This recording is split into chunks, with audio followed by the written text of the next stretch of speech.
Chocolate আছে, এই chocolate সময় সবাই দেবো এবং গ্রামে যাদের যাদের কাছে যাবো সবাই দেবো ইনশাল্লাহ এই চকলেট, ঠিক আছে?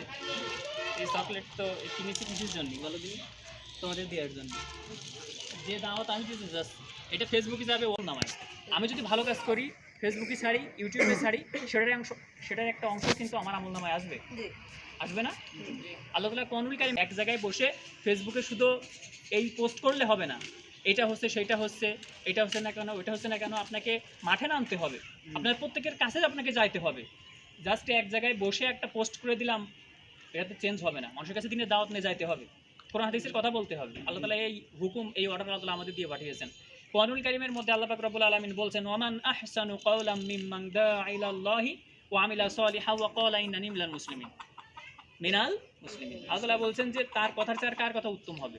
যে নিজে ভালো কাজ করে, নিজে নেক কাজ করে এবং অপরকে সেই কাজে দেখি এবং বলে ওয়া ক্বালা ইন্নানি মিনাল মুসলিমিন, আমি মুসলমানদের মধ্যে একজন, আমি মুসলমানদের মধ্যে একজন, আমি নিজে ভালো কাজ করব, ভালো কাজের আমি আদেশ দিব এবং এই কথা তো আমি বলবো, এটা আমার গর্ব হয় যে আমি একজন মুসলিম, এটাতে আমার আনন্দিত হওয়ার কথা যে আমি একজন মুসলিম, না অন্য কোনো কিছু।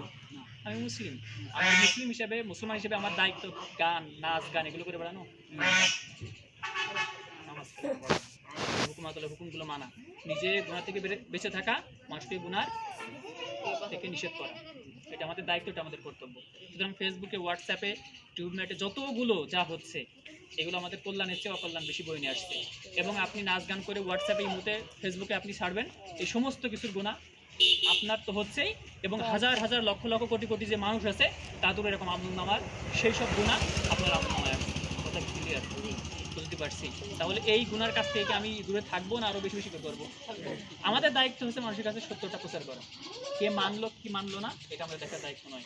আল্লাহ তাআলা তার রাসূলকে বলছেন, আমি আপনাকে দারোগা করে পাঠাইনি যে আপনি মানুষকে পিটায়ে হেদায়েত করে দিবেন, আপনি পিটায়ে এই মানুষকে ভালো বানিয়ে দিবেন, এটার জন্য আমি আপনাকে পাঠাই নাই। আপনার দায়িত্ব মানুষকে সৎ কাজে আদেশ দেওয়া, অসৎ কাজ থেকে নিষেধ করা। কে মানলো কে মানলো না, কে হেদায়েত পাইলো কে হেদায়েত পাইলো না দেখার বিষয় নয়, আমার দায়িত্ব আমাকে পালন করতে হবে। আল্লাহ তাআলা এই হুকুম আমাকে দিয়েছে।